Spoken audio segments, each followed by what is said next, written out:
नमस्कार दोस्तों, एक बार फिर से जो है आपका स्वागत है इम्पीरियल एग्रो क्लासेस के ऑनलाइन लर्निंग प्लेटफॉर्म पर। मैं जो है आज आपके लिए जो है बायो की टेस्ट सीरीज़ लेकर आया हूँ, जो कि आपकी तैयारी को मजबूती प्रदान करेगी। तो फटाफट से आप जुड़ जाइए, और अगर आपने चैनल सब्सक्राइब नहीं किया अभी तक तो चैनल भी सब्सक्राइब कर लीजिएगा इम्पीरियल एग्रो क्लासेस का। तो अपना फर्स्ट क्वेश्चन अपन शुरू करते हैं। फटाफट से जुड़ जाइए। टेस्ट सीरीज़ बायो की लेकर आया हूँ, जो कि जेट ICR BHU और अन्य कॉम्पिटिटिव एग्ज़ाम जितने भी हैं उन सब के लिए भी काफ़ी अच्छी आपके लिए जो सिद्ध होने वाली। तो फटाफट से अपन जुड़ जाते हैं, फटाफट से जोड़ दो अपने दोस्तों को, लिंक शेयर कर दो फटाफट से। तो फर्स्ट क्वेश्चन जो अपने सामने धमाकेदार क्वेश्चन वो आ रहा है, वो ये है, रक्त का pH होता है। इसमें 4 ऑप्शन जो आपको दे रखे हैं। पहला है 6.8, दूसरा है 7.4, तीसरा है 2.1 या चौथा है 9.0। फटाफट से आप लोग जो है कमेंट करके बताएं कि रक्त का ब्लड का pH मान क्या होता है। 6.8, 7.4, 2.1, 9.0। फटाफट से कमेंट करके बताएं। तो चलिए, इसका जो सही आंसर है वो है अपने 7.4। ब्लड का pH जो होता है वो 7.4 होता है। और मैं आपको बता देता हूँ, pH जो होता है 0 से लेकर 14 उसमें अंक अंकित रहते हैं pH स्केल में, जो कि जैसे 1 से लेकर 6.9 तक आपकी अम्लीय होता है, और 7.1 से लेकर 14 तक आपके क्षारीय होता है। तो ये 7.4 है, तो आप इसको कह सकते हो हल्का क्षारीय, ठीक है। तो चलिए अगले क्वेश्चन की ओर चलते हैं। और हाँ, ये भी ध्यान रखिएगा कि मिल्क का जो pH होता है, दूध का pH है वो अपने होता है 6.8। कितना होता है? 6.8। मतलब ये आप कह सकते हो हल्का अम्लीय। और इसका सही आंसर क्या हो जाएगा? ब्लड का pH कितना होता है? 7.4, ठीक है। चलते हैं अगले क्वेश्चन की ओर बढ़ते हैं फटाफट से। ओमेनिस सेलुलाई सेलुला सिद्धांत किसने दिया? ओमेनिस सेलुलाई सेलुला किस दिया गया? पहला ऑप्शन जो है आपके पास वो है ल्यूवेनहॉक ने दिया था, दूसरा सिंगर व निकोलसन, तीसरा स्लाइडेन ने, या चौथा रुडोल्फ विर्चो। फटाफट से आप लोग कमेंट करके बताओ मेरे को कि ओमेनिस सेलुलाई सेलुला किसने दिया था आपने। फटाफट से कमेंट करो मेरे को। तो चलिए दोस्तों, इसका जो सही आंसर जाता है ओमेनिस सेलुलाई सेलुला। जो सिद्धांत था वो दिया था रुडोल्फ विर्चो। तो मैं आपको इसका मतलब बताता हूँ बेटा, क्या होता है कि ओमेनिस सेलुलाई सेलुला का मतलब ये जो है, जो इसमें बताया गया, रुडोल्फ विर्चो जी ने ये बताया था कि आपकी जो नई कोशिका है, आपकी जो डेवलप कोशिका, जो नई कोशिका बनी है, उसका निर्माण पूर्ववर्ती या पुरानी कोशिका से होता है। ये किसने दिया था? रुडोल्फ विर्चो ने दिया था, ठीक है। और अगर अपन ल्यूवेनहॉक की बात कर लेते हैं यहाँ पे, तो इन्होंने जो है प्रथम जीवित कोशिका की खोज की थी, ठीक है। और सिंगर व निकोलसन ने जो है आपका कोशिका सिद्धांत दिया था, ध्यान रखिएगा आप लोग। और स्लाइडेन और श्वान ने जो है आपके तरल मोजेक मॉडल जो है दिया था।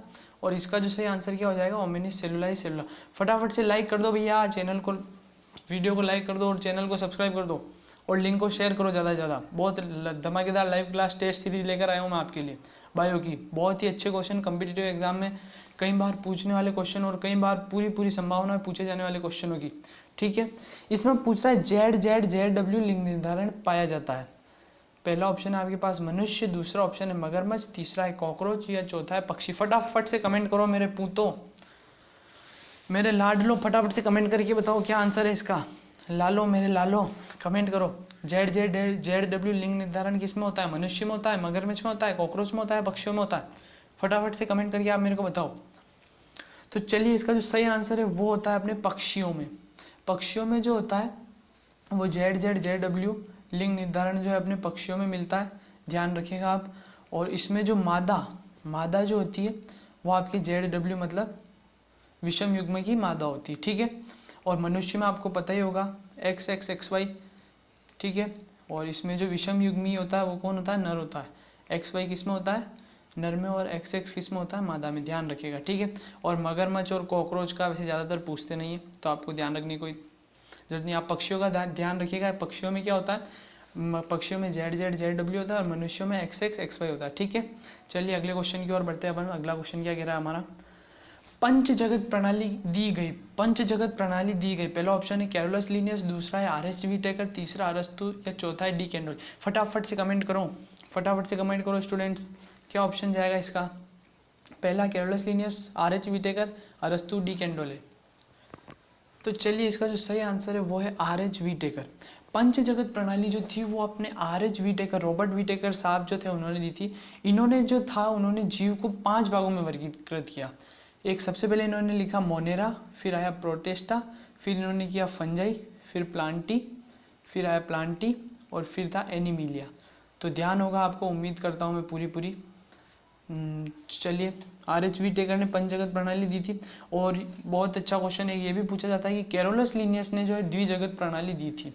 अब द्विजगत प्रणाली में जो इसका प्रथम वर्ड जो होता है, जैसे द्विजगत प्रणाली जो इसने दी थी, कैरोलस लिनियस साहब ने जो द्विजगत प्रणाली दी थी, उसका जो फर्स्ट लेटर होता है वो आपके वंश को, किसको इंगित करता है?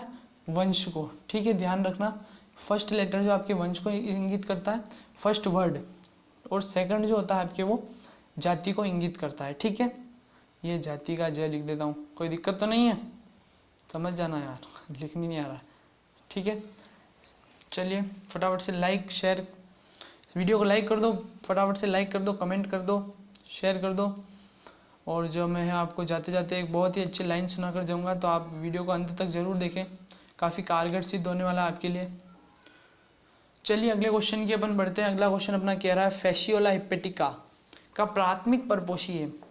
फैसियोला हिपेटिका जो है उसका प्राथमिक परपोषी कौन है? मानव है, मोलस्का है, सुअर है या भेड़ है? फटाफट से कमेंट करो मेरे लाडलो, क्या है फैसियोला हिपेटिका का प्राथमिक परपोषी क्या है बेटा? फटाफट से कमेंट करके बताओ, मानव है, मोलस्का है, सुअर है या भेड़ है?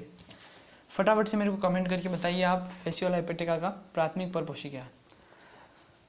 तो चलिए इसका जो सही आंसर है वो है भेड़। अब फैसियोला हिपेटिका कई बार ये भी अपने मतलब माइंड में उस टाइम जब अपन एग्जाम दे रहे होते तो अपने माइंड में ये भी अपने को याद होता है, पर अपन क्या स्लिप हो जाता है, तो फैसियोला हिपेटिका। तो ध्यान रखिएगा आप, लीवर फ्लूक का जो आपकी साइंटिफिक नेम है वो है फैसियोला हिपेटिका। किसका नेम है? लीवर फ्लूक का, लीवर फ्लूक का। ठीक है, ध्यान रखना आप लोग। और इसका जो प्राथमिक परपोषी होता है वो भेड़ होता है, मतलब ये फर्स्ट टाइम जो जाती है वो भेड़ में जाती है, और सेकंड जो इसका द्वितीयक परपोषी जो होता है वो घोंगा। ठीक है, ध्यान रखना। और इस जो भेड़ में जब ये होती है तो इसमें भेड़ में जो क्या होती है, ये उनकी जो गुणवत्ता होती है, क्वालिटी होती है उनकी, उसको खराब कर देती है और यकृत को पूर्ण रूपेण से इसमें गला देती है। इसीलिए इसे यकृत विगलन रोग भी, इसे जो है अपन भेड़ में जो है, भेड़ में यकृत विगलन रोग होता है, काफ़ी फेमस रोग है, ध्यान रखना आप लोग। चलिए तो इसका सही आंसर क्या हो जाएगा? ऑप्शन नंबर फोर्थ भेड़। ठीक है, अगला क्वेश्चन अपना कह रहा है कि कौन सा लक्षण सभी आर्थ्रोपोडा में मिलता है। बहुत ही अच्छा क्वेश्चन है और कंफ्यूजन वाला क्वेश्चन है एकदम। पूर्णकायंत्रण, पंख, संधियुक्त उपांग, ट्रेंकियल तंत्र, कौन सा लक्षण सभी आर्थ्रोपोडा में मिलता है? पूर्णकायंत्रण, पंख, संधियुक्त उपांग या ट्रेकियल तंत्र? फटाफट से आप लोग कमेंट करें क्या मिलता है, फटाफट से कमेंट करके मेरे को बताओ कि जो है क्या मिलता है अपने आर्थ्रोपोडा में लक्षण जो सभी आर्थ्रोपोडा में मिलता है। क्या संधियुक्त उपांग होते हैं? क्या संधियुक्त उपांग होते हैं? पूर्णकायंत्रण होता है, पंख होते हैं, ट्रेंकियल तंत्र होता है? फटाफट से कमेंट करो मेरे लाडलो बेटा, कमेंट करो फटाफट से। तो इसका जो सही आंसर है आर्थ्रोपोडा में, सभी आर्थ्रोपोडा में जो है सबसे मेन लक्षण, सबसे इंपॉर्टेंट क्वेश्चन जो है आपके संधियुक्त उपांग। बहुत ही अच्छी बात है, संधियुक्त उपांग जो है इसका बहुत इंपॉर्टेंट लाइन है, क्योंकि पूर्णकायंत्रण, अपूर्णकायंत्रण आर्थ्रोपोडा में और भी बहुत सारे इंसेक्ट्स हैं, उनमें किसी में पूर्ण है, किसी में अपूर्ण है, किसी में पंख है, किसी में नहीं है, ट्रेंकियल तंत्र भी किसी में है, किसी में, पर अगर वो आर्थ्रोपोडा है, ध्यान से सुनना मेरी लाइन, अगर वो आर्थ्रोपोडा है तो उसमें संधियुक्त उपांग आपको मिलेंगे। पूर्णकायंत्रण हो, पूर्णकायंत्रण होनी हो ये जरूरी नहीं है, पंख होनी हो ये जरूरी नहीं है, ट्रेंकियल तंत्र होनी हो ये जरूरी, पर संधियुक्त उपांग आपको जिसमें मिल गए वो आपके आर्थ्रोपोडा होगा। ठीक है, आर्थ्रोपोडा। और ये जो है अपने 66% होता है संपूर्ण जगत में, 66% according to 12th RBSc book के हिसाब से ये 66% जो है इसमें इसकी जो है वेटेज होता है इसका आर्थ्रोपोडा संघ का। ठीक है, चलिए अगले क्वेश्चन की ओर चलते हैं। और ये भी ध्यान रखनी है, टिड्डा जो होता है अपने वो आर्थ्रोपोडा संघ में आता है। ठीक है, ये भी पूछा जाता है क्वेश्चन कई बार कि टिड्डा कौन से संघ का प्राणी है, तो आर्थ्रोपोडा संघ। ठीक है, चलिए अगले क्वेश्चन की ओर चलते हैं। पृथ्वी पर परागकण क्रिया में सर्वाधिक योगदान, पृथ्वी पर जो परागकण क्रिया पॉलिनेशन जो होता है उसमें सर्वाधिक योगदान कौन देता है?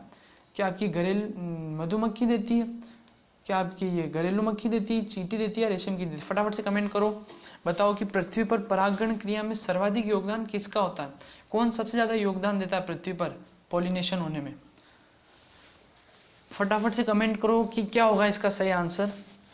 तो चलिए इसका जो सही आंसर जाता है वो होता है आपकी मधुमक्खी। मधुमक्खी जो है वो सर्वाधिक परागण क्रिया करती है। समस्त पृथ्वी पर ये 80% according to RBSC 12th RBSC book के हिसाब से समस्त पृथ्वी जगत में 80% को योगदान पॉलिनेशन में जो देता है वो देती है सफ़ेद मक्खी। ठीक है, तो 80% आपको ध्यान रखना है कौन करता है, पर मधुमक्खी करती है। और कितना करती है? 80%। पृथ्वी जगत में सर्वाधिक जो है मधुमक्खी करती, कितना होता है? 80%। और मैंगो में जो होता है वो भी आप ध्यान रखना, मैंगो में जो आपकी होता है वो घरेलू मक्खी, अगर इसका साइंटिफिक नेम पूछे तो होता है मस्का डोमेस्टिका। क्या होता है? मस्का डोमेस्टिका। ठीक है, ध्यान रखना मेरे लाडलों, क्या होता है इसका आंसर? मस्का डोमेस्टिका घरेलू मक्खी का साइंटिफिक नेम है। और आम में जो परागण करती है वो घरेलू मक्खी करती है। ठीक है, पॉलिनेशन की जो क्रिया होती है वो घरेलू मक्खी द्वारा होती है। चलिए अगले क्वेश्चन की ओर। लाइक करो भैया, वीडियो को लाइक करना, अपने लिंक को, ये जो लिंक है इसको ज़्यादा से ज़्यादा शेयर करें, अपने मित्रों के साथ शेयर करें, उनको बताएं कि अब बायो की भी टेस्ट सीरीज जो है वो स्टार्ट हो गई है, रोज़ आएगी आपके सामने ये। और इसमें मैं आपको बहुत सारे इंपॉर्टेंट क्वेश्चन जो कि कई बार आ चुकी है और आने की पूरी संभावना है उसकी जो है मैं आपको अध्ययन करूँगा, तो आप ध्यान रखिएगा। ठीक है, तो चलिए अगला क्वेश्चन अपने पास आ रहा है कि फेफड़ों की संरचनात्मक और क्रियात्मक इकाई है। फेफड़े जो होते हैं आपके अंदर, उसकी संरचनात्मक और क्रियात्मक इकाई क्या है? वायुकोश है, ट्रेकिया है, लेरिंग्स है या कूपिका है? फटाफट से कमेंट करो, बताओ स्टूडेंट्स, कोई कमेंट करो फटाफट से जल्दी। वायुकोश, ट्रेकिया, लेरिंग्स या कूपिका? फेफड़ों की संरचनात्मक एवं क्रियात्मक इकाई किसे मानते हैं आप? फटाफट से कमेंट करो, बताओ। तो चलिए इसका जो सही आंसर है वो है आपके कूपिका। कूपिका जो होती है वो फेफड़ों की संरचनात्मक और क्रियात्मक इकाई होती है। मतलब कूपिकाएं जो है वो फेफड़ों की, मतलब फेफड़ों के द्वारा जो भी आपकी वायु ब्लड जो आपके पूरी बॉडी में जाती है वो जो मेन जो कार्य करती है वो कूपिका ही करती है। ठीक है, और आपको एक इसके बारे में मैं एक इंटरेस्टिंग फैक्ट बताता हूँ कि आप जो सिगरेट जो धुआं वाली जो धूम्रपान जो आप करते हैं तो उससे क्या होता है आपकी कूपिका, जैसे कूपिका अभी तो ये पूरे शेप्ड में ऐसे यू शेप्ड में होती है, लगभग ऐसी होती है। ठीक है, ये ऐसी कूपिका होती है आपकी, बहुत सारी होती है। तो ऐसी जो होती है, जब आप लगातार सिगरेट का धुआं जो आपकी इसको लगता जाता है, अंदर जाता है, तो ये क्या होती है, इसकी जो भित्ति होती है स्फीत हो जाती है, मतलब ये ऐसी हो जाती है। अभी तो ये पूरी एकदम ऐसी है, एकदम पूरी इसकी आकृति जो पूरी है, लेकिन आप जब बहुत अधिक सिगरेट पीते हैं तो ये अलग, मतलब बहुत ही यूं हो जाती है। तो इसमें जो है आपके वायु का जो आवेगन में पूर्ण रूपेण नहीं होता, तो जिससे आपकी मृत्यु भी हो सकती है। तो ध्यान रखिएगा, सिगरेट जो है अपने को नहीं पीनी है। ठीक है, क्योंकि क्या है अपने कूपिका को ख़राब कर देती है। अब ध्यान रखोगे कि सिगरेट क्या करती है, अपने कूपिका फेफड़े की जो क्रियात्मक एवं संरचनात्मक इकाई है उसको क्या करती थी, संकुचित, मतलब सिकुड़ा देती है, मतलब वो आकार से अनिश्चित आकार में कर देती है, जिससे क्या होता है आपके श्वासन में बहुत अत्यधिक दिक्कत आती है और अधिक बीमारी, तो कैंसर ये सब वैसे तो हो ही जाता है। तो ध्यान रखिएगा, सिगरेट नहीं पीनी है आपने को। और इसका जो सही आंसर है वो क्या है, कूपिका। ठीक है, संरचनात्मक और क्रियात्मक इकाई क्या है, फेफड़ों की कूपिका। ये पूछा गया था आपके जेट 2020 में। ठीक है, तो ध्यान रखना, लाइक कर दो, अरे लाइक कर दो वीडियो को फटाफट से। तो चलते हैं अपन अगले क्वेश्चन की। और अगला क्वेश्चन क्या कह रहा है, आवर्त बीजों का अभिलाक्षणिक गुण है। क्या कह रहा है कि आवर्त बीजी जो होते हैं उसका अभिलाक्षणिक गुण क्या होता है? क्या बीज फल भित्ति के अंदर होता है, पुष्प नहीं बनते, वायु परागण, या कोई नहीं? फटाफट से आप लोग कमेंट करके बताओ मेरे को कि आवर्त बीजों का अभिलाक्षणिक गुण जो है क्या होता है। ऑप्शन नंबर फर्स्ट, बीज फल भित्ति के अंदर होते हैं, पुष्प नहीं बनते, वायु परागण होता है, या कोई नहीं? चलिए, तो इसका जो सही आंसर है वो है आपके ऑप्शन नंबर फर्स्ट, बीज फल भित्ति के अंदर ढका रहता है। तो मैं आपको इसकी अगर डेफिनेशन की मैं बात करूं आवर्त बीजी की, तो होती ऐसे पौधे, ध्यान से सुनिएगा, ऐसे पौधे जिनमें बीज फल भित्ति से ढका रहता है आवर्त बीजी पादप कहलाते हैं। तो बीज जो होता है इसमें फल भित्ति के अंदर पूर्ण रूपेण ढका रहता है, जो है आवर्त बीजों का मुख्य लक्षण है। ठीक है, तो आप लोग जो है ध्यान रखिएगा, आवर्त बीजी पादपों का अभिलाक्षणिक गुण क्या होता है, बीज जो होता है फल भित्ति के अंदर होता है। ठीक है, तो बढ़ते हैं अपने अगले क्वेश्चन की। और अगला क्वेश्चन क्या कह रहा है, रानी मक्खी के निषेचित अंडों से उत्पन्न होते हैं। रानी मक्खी जो होती है उसके निषेचित अंडों से कौन उत्पन्न होता है? रानी मक्खी तथा नर मक्खी, श्रमिक मक्खी तथा श्रमिक तथा रानी मक्खी, केवल नर मक्खी। फटाफट से कमेंट करके बताएं आप कि रानी मक्खी के निषेचित अंडों से कौन उत्पन्न होता है।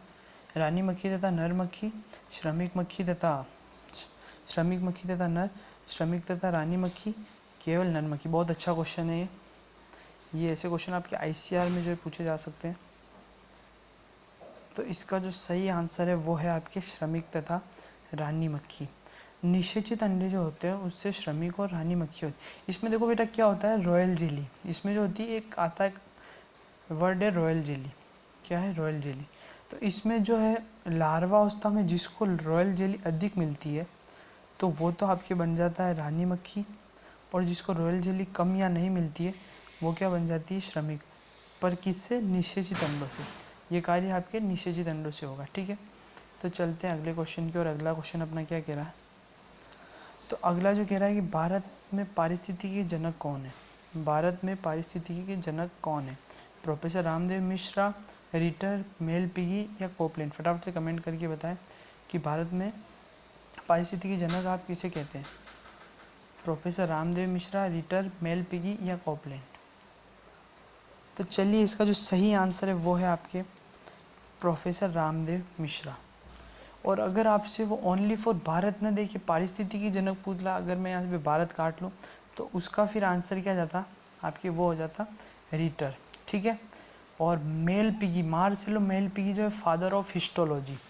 मतलब औतिकी के जनक कौन है, मार्सेलो, फादर ऑफ हिस्टोलॉजी। ठीक है, फादर ऑफ हिस्टोलॉजी किसके जनक है आपके, मेल। फादर ऑफ हिस्टोलॉजी कौन है, मार्सेलो मेल पिगी। और कोपलैंड जो थे इन्होंने 4 जगत प्रणाली दी थी। तो ठीक है, इसका आंसर क्या हो जाएगा अपने प्रोफेसर रामदेव मिश्रा। और अगर ओनली फॉर पारिस्थितिकी जनक पूछे तो वो कौन हो जाएगा, रिटर। ठीक है, बढ़ते अपने अगले क्वेश्चन की ओर।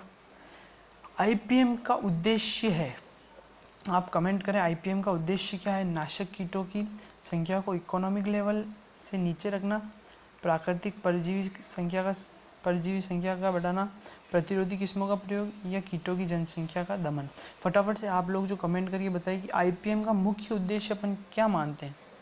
Option number first, option number second, option number third या ऑप्शन नंबर फोर्थ। फटाफट से कमेंट करें, आप मेरे को बताएं। तो चलिए इसका जो सही आंसर है वो है आपकी ऑप्शन नंबर फर्स्ट, नाशक कीटों की जनसंख्या को इकोनॉमिक लेवल से जो है नीचे रखना। क्योंकि अगर अपन पूर्ण रूपेण अगर अपन किसी भी चीज़ को नष्ट कर देते हैं, ध्यान रखना आप, अगर अपन पूर्ण रूपेण अगर किसी भी चीज़ को नष्ट कर देते हैं तो वो इकोनॉमिक में एक मतलब बहुत प्रभावित होती है। जैसे अब उसको खाने वाले उनकी संख्या एकदम से कम हो जाएगी, एकदम से कम हो जाएगी तो पूरे अपने जो इकोसिस्टम है वो गड़बड़ा जाएगा। इसीलिए नाशक कीटों की जो जनसंख्या इकोनॉमिक लेवल से जो मतलब आपकी जो क्षति इस तरह आपको उससे नीचे रखना है। ठीक है, इसका जो मुख्य उद्देश्य वही है। तो नाशक कीटों की जनसंख्या को क्या अपने को इकोनॉमिक लेवल से नीचे रखना है। ठीक है, अगर अपन IPM की फुल फॉर्म की बात करें तो इसकी जो फुल फॉर्म होती है वो होती है इंटीग्रेटेड पेस्ट मैनेजमेंट। क्या होती है, इंटीग्रेटेड पेस्ट मैनेजमेंट। ध्यान रखिएगा आप लोग कि ये भी बहुत बार क्वेश्चन पूछा जाता है कि IPM का पूरा नाम क्या है, इंटीग्रेटेड पेस्ट मैनेजमेंट। ठीक है, तो आज के लिए बस इतना ही। अगर आपको वीडियो अच्छी लगी तो अपने को इसका क्या आंसर हो जाएगा, नाशक कीटों की संख्या को इकोनॉमिक लेवल से नीचे रखना। तो ठीक है बच्चों, आज के लिए बस इतना ही। अपन कल और मिलेंगे, उससे पहले मैं जो है आज आपको एक बहुत ही मोटिवेशनल शायरी सुनाने वाला हूँ। तो कि ईश्वर का दिया कभी अल्प नहीं होता, कि ईश्वर का दिया कभी अल्प नहीं होता, और जो टूट जाए वो संकल्प नहीं होता। कि ईश्वर का दिया कभी अल्प नहीं होता, और जो टूट जाए वो संकल्प नहीं होता। हार को लक्ष्य से दूर ही रखना मेरे दोस्त, क्योंकि जीत का कभी कोई विकल्प नहीं होता, जीत का कभी कोई विकल्प नहीं होता। ठीक है दोस्तों, तो आप लोग जो है लगातार मेहनत करते रहिए, एक ना एक दिन जो आपको सफलता आपकी अवश्य, मुझे पूरा विश्वास है मेरे लाडलों के ऊपर कि जो है सफलता आपके कदम चूमेगी। और जो है आप जो वीडियो को लाइक करना, अगर अच्छी लगी कमेंट में बताना कि कैसी लगी आपको वीडियो। और मैं जो है रोज़ अब आपके लिए ऐसी टेस्ट सीरीज़ लेकर आऊँगा। तो अगर आपने चैनल को सब्सक्राइब नहीं किया है तो फटाफट से आप जो है सब्सक्राइब का बटन दबा दीजिए और बेल आइकन को प्रेस करना मत भूलना। तो मिलते हैं अगली वीडियो में, तब तक के लिए जय हिंद, जय भारत, धन्यवाद।